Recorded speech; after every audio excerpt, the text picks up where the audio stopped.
Throw a chair through a window and call it a day. By Jaded Ghoster. Read by Rat Overlord. Summary. Nezu goes on a week-long business trip and makes Aizawa the temporary principal while he's gone, giving him all the powers the principal of UA would normally have. Aizawa, prepared to use this power to his fullest capacity, silently vows to make as many changes to UA as he can in a single week. He appoints Midoriya as his secretary for the time being, and together they wreak havoc among the school, showing no mercy to any obstacle in their path, and maybe becoming father and son along the way. The rest of the staff and students are left to sit back and watch as everything they know goes up in flames. Chapter 1. It's a hobo! It's a hero! It's the temporary principal of UA! Shota let out a hot breath of air as he hid his face deeper into his capture weapon, long, black hair curling around his head and shoulders in the process. Sure, his makeshift scarf provided at least some solace from the low temperature that came with early January, but it still wasn't enough to completely shield him from the cold. And the air conditioner in Nezu's office that kept blowing more air into his face certainly wasn't helping. He crossed his arms and sunk a little deeper into the plush green chair. It's only been a few minutes since he was called into Nezu's office, but he still doesn't know the reason why he's here in the first place. He'd never say it out loud to the mouse, bear, chimera.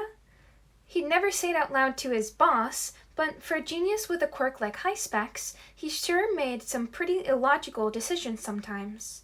It was currently 7:08 in the morning on a Monday, a time when he would usually be taking his pre-class nap, but instead he's been dragged into this jasmine tea-smelling room to discuss God knows what.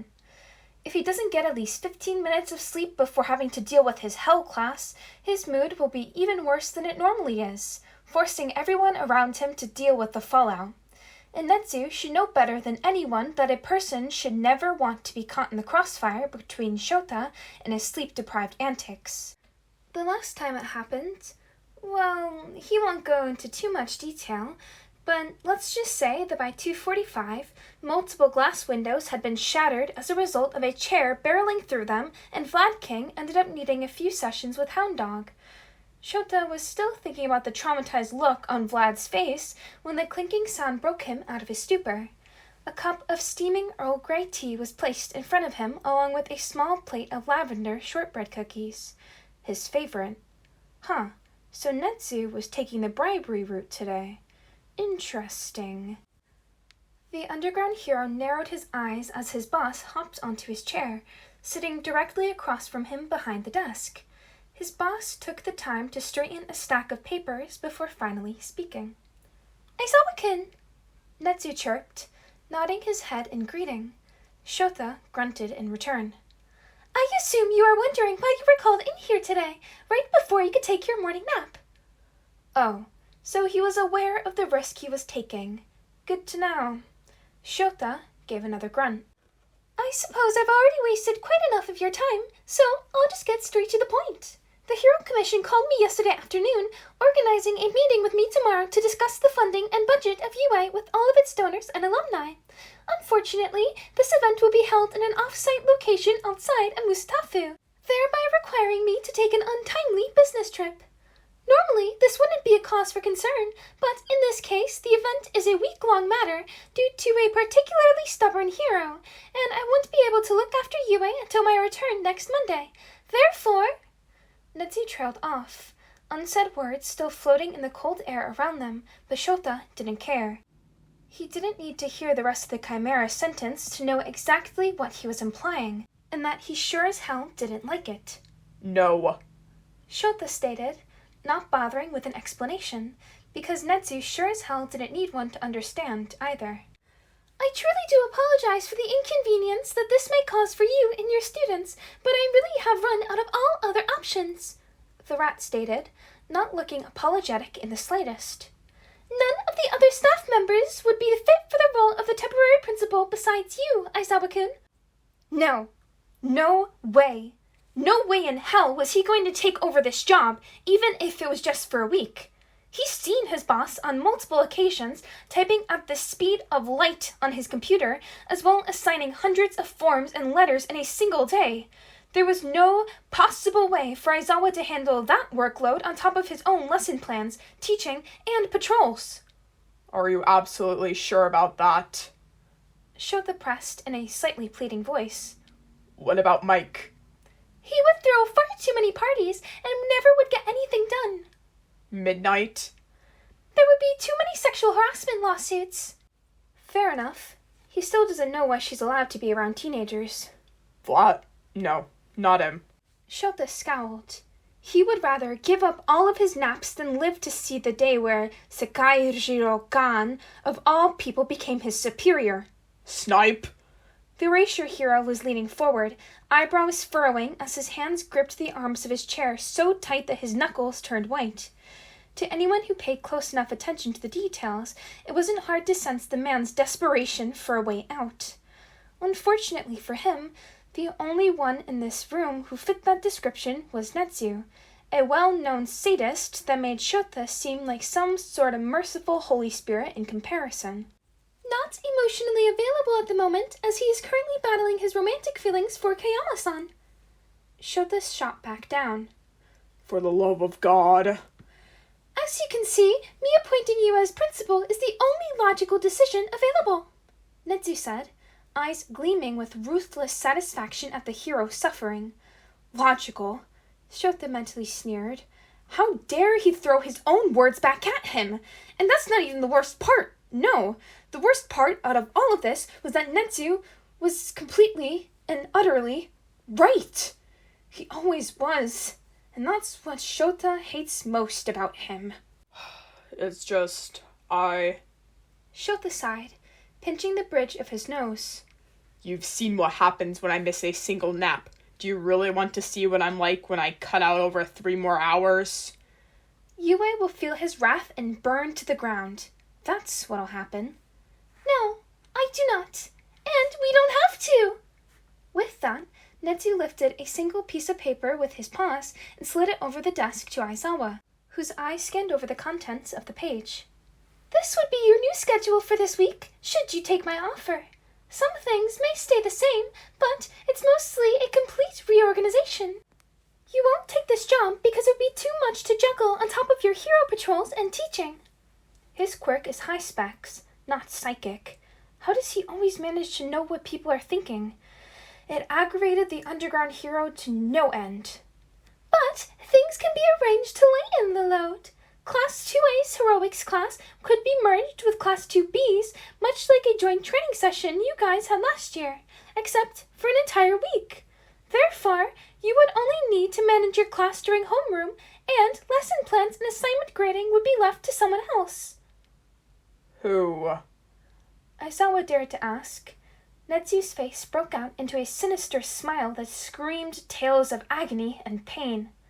Vlad King! God freaking damn it! This was getting to be way too tempting. Nezu knew exactly what he was doing by assigning the work to Khan, but Shota refused to take the bait. Furthermore, your duties as principal would differ from what I usually do. I may be miles away from Musatafu district, but that will not prevent me from making the usual calls and sending out my usual emails. All you would need to do is be here to check up on other people's work and make sure that everything is business as usual. Sure, you might need to handle the disciplinary actions for students who get sent to this office, but I doubt that'll be too difficult for you. Okay, so maybe he was taking the bait. Shota's slowly crumbling resolve must have shown on his face, despite his best attempts for them not to, because suddenly Nezu became even more chipper than he usually was as he began to cackle madly, spilling tea everywhere. He shivered. Is this what his students feel like whenever he flashes his logical ruse smirk at them? Wonderful! He feels dead inside. I'll inform the staff of this recent development and leave it up to them to tell their respective classes. In the meantime, I suggest that you start preparing your new courses of action. Pardon? New courses of action? He grumbled out, words slightly muffled from underneath his scarf. This may be a temporary position, Aizawa-kun, but it still grants you all of the powers I would usually have in the day-to-day affairs. For the time being, you're allowed to manage this school in all the ways that you see fit, with little need to refer to your co-workers, or, should I say, inferiors. The heroics teacher microscopically perked up in his seat, a gleam of interest entering his charcoal-colored eyes. It was at times like these when the attendants of UA High School were able to see the similarities between the grumpy underground hero and the evil genius that was Nezu. Both of them had signature smiles that could put the fear of God into anyone it was aimed at. Both of them would do whatever they needed to accomplish their goals, barreling through obstacles like a sadistic bulldozer. And most importantly, both of them could analyze words and situations with an inhuman amount of precision, calculating every possibility and loophole available to them. The last of which Shota was doing right now at this very moment. Nezu said he would be given all the powers and superiority that came with this new position, and he knew full well what that statement entailed.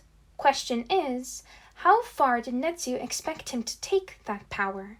How far could he take that power without getting fired and having his teaching and hero license revoked? He wasn't aware of what he was limited to, but that didn't mean he was going to outright ask the Chimera. Not asking questions meant not getting an answer. But, in this case, that answer could go against everything Shota was hoping to achieve with this new development. So, he stayed silent. Now then, any more questions? Nezu hummed.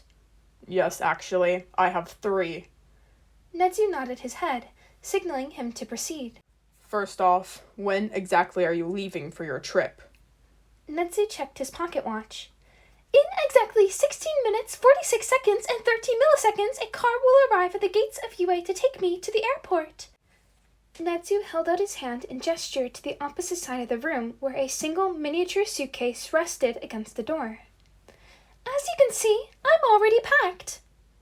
Shota sighed for the 15th time today. Of course, Nezu called him in here on short notice, already knowing that he would take the job offer.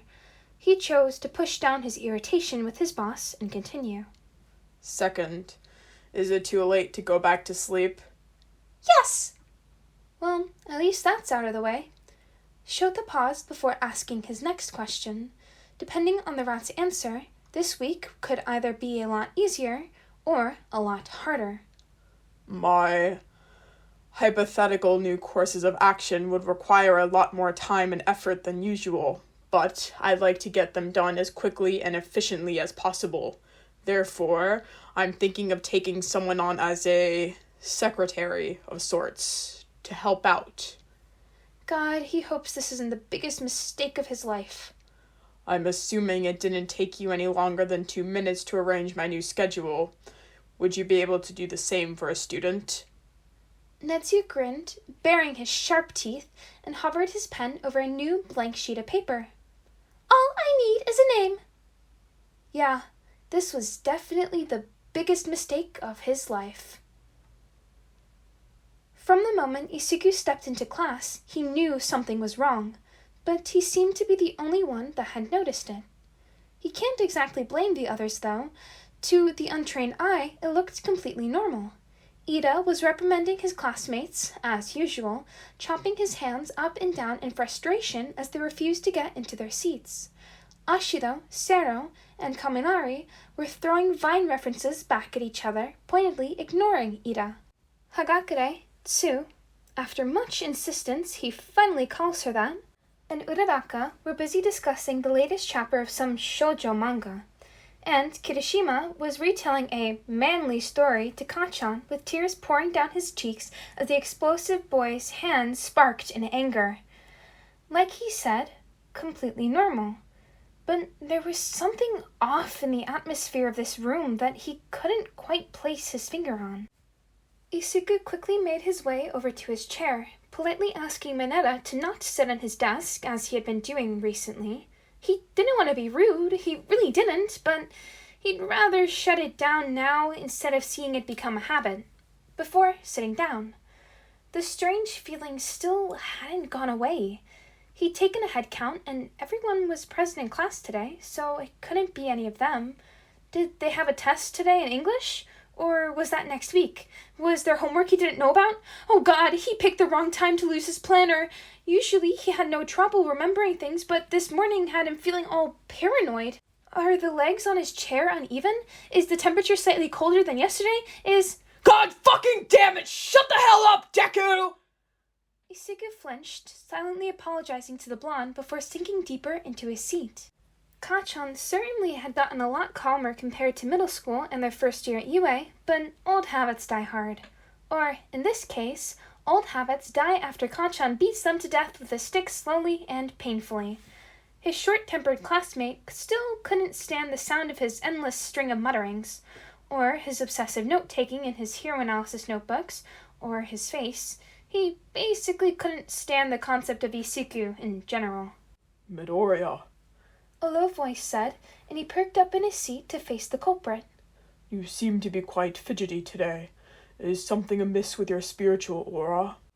Isugu ignored the language used, far too used to Tokoyami's antics by now.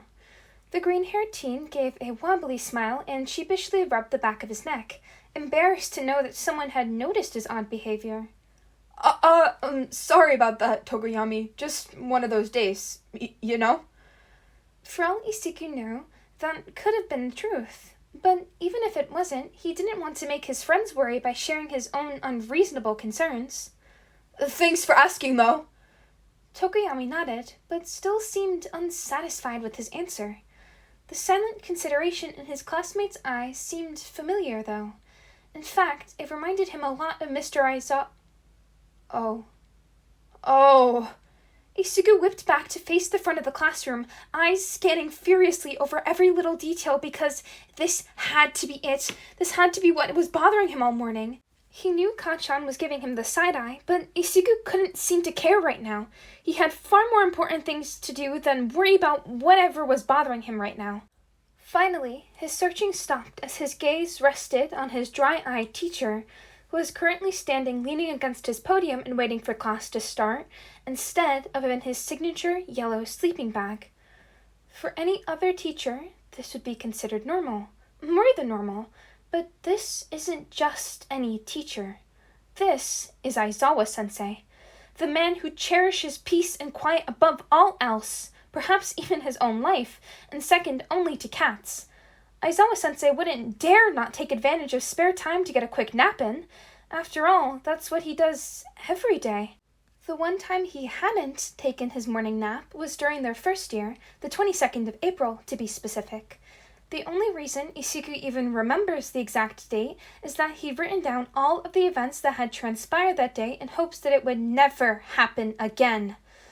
Honestly, he's never been more terrified of his teacher than he was during homeroom that day, and he thinks he can speak for everyone when he says that he does not want a repeat of that occasion.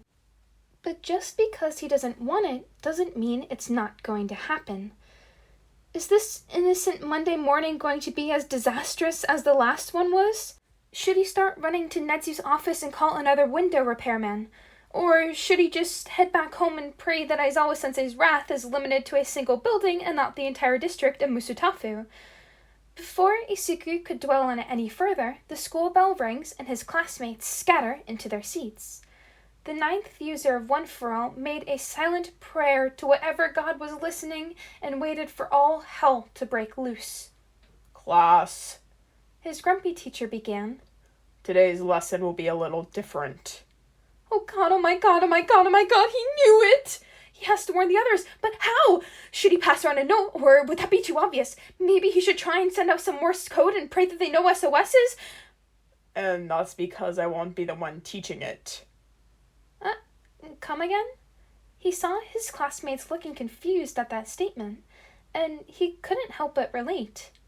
I won't be available during any other class besides homeroom, so you'll be doing joint training for the week with Vlad King and Class 2B for heroics. He grumbled out, and Kirishima raised his hand. Hope you don't mind me asking, but why won't you be available? Apparently, that was the wrong question to ask because the nonchalant expression his teacher had on his face faded into something reluctant and pained. Usually, Aizawa-sensei wasn't this easy to read, so his answer must be something pretty serious. Maybe it was the reason why he skipped his nap?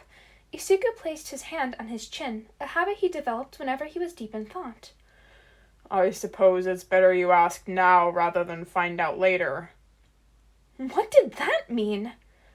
Nezu's going on a week-long business trip with the Hero Commission and has asked me to take his place for the time being as principal. The underground hero spat that word out with so much loathing and disgust it made Isuku wonder what had made him accept the job in the first place.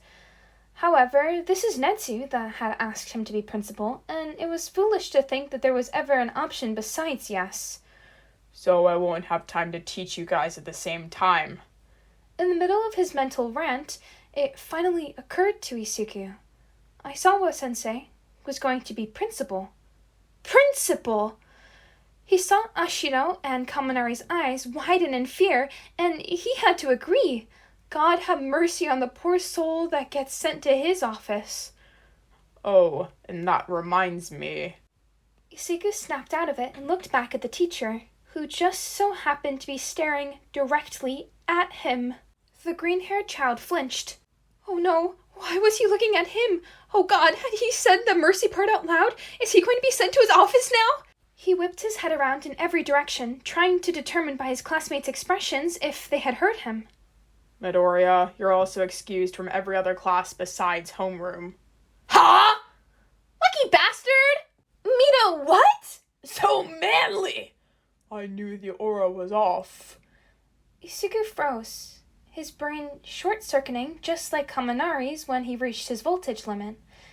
He was out of it enough for the only reply to come out of his mouth being, huh? Is this some sort of suspension? No, that couldn't be it, or else he'd be banned from everything. Aizawa-sensei shows no mercy.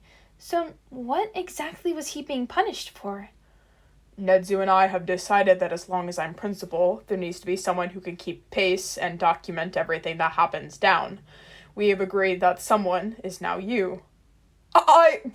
Why? Nezu notes? Huh? Isuku spluttered, still not understanding a single thing that was being said as he frantically waved his arms around. The only thing he could comprehend right now was his friend's incredulous looks, Uraraka especially, all directed at him. Nezu left 30 minutes ago, actually. Aizawa said, checking the clock on the door.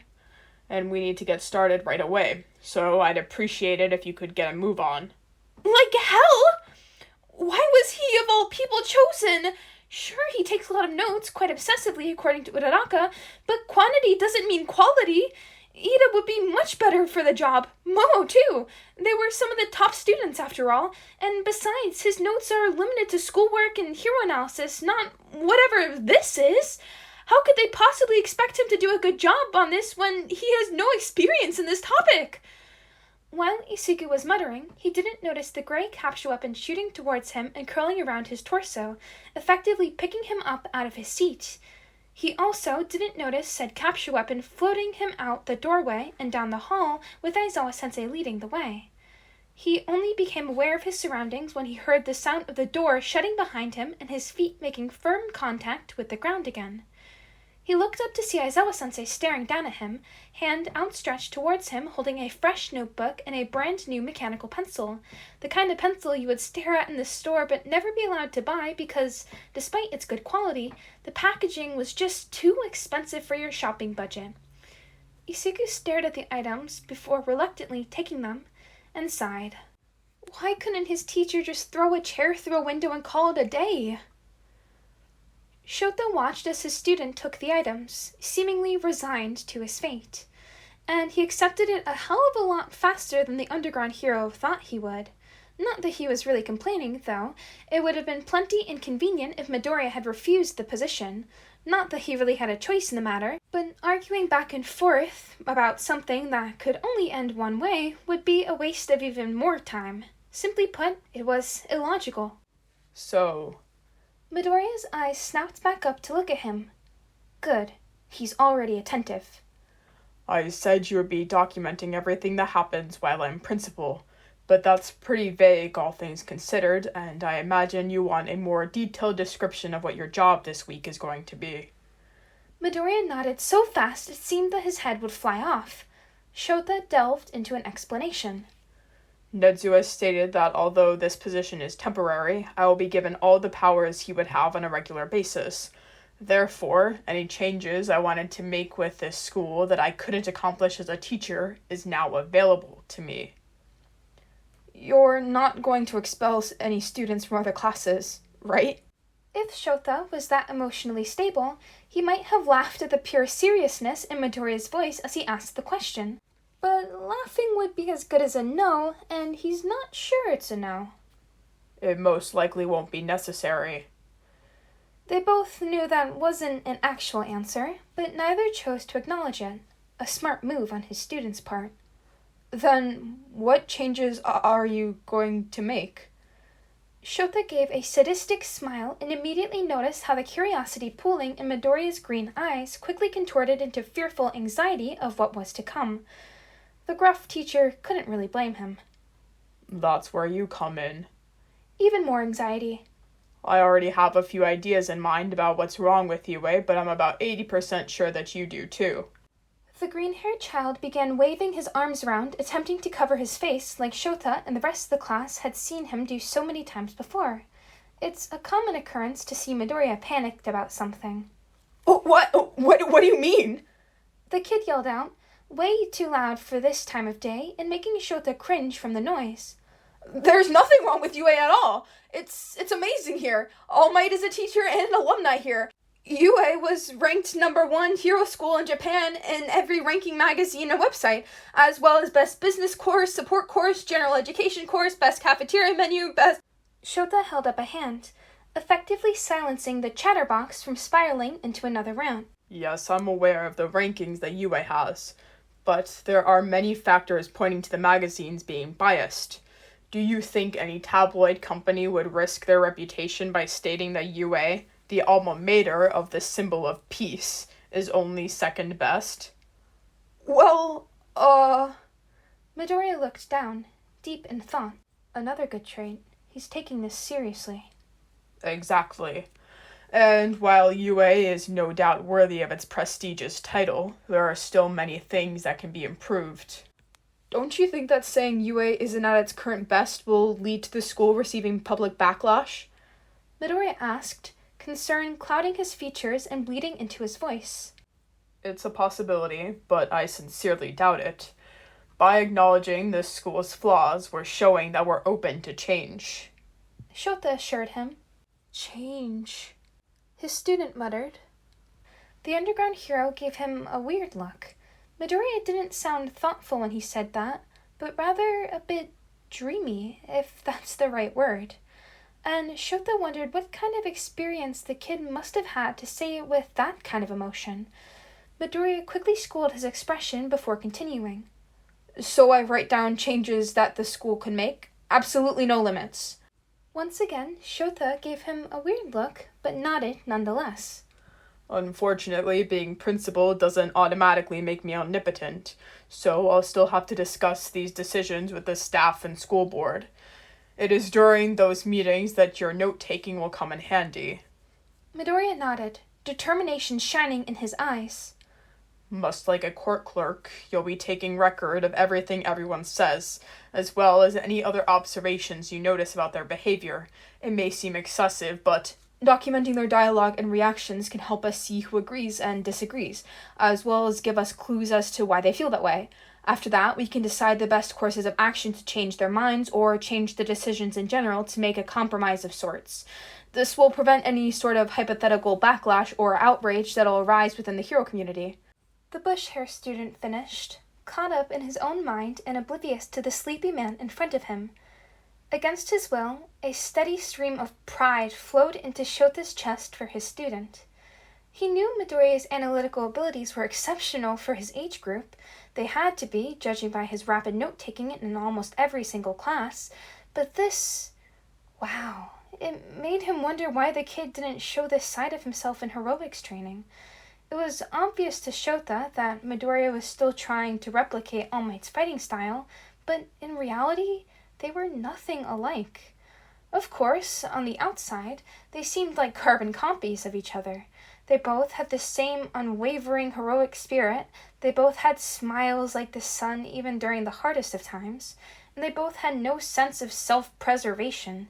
Hell, they even had similar quirks. But while All Might chose to power through things with brute force, Midoriya had the ability to devise a flawless plan and analyze every possibility for the best outcome.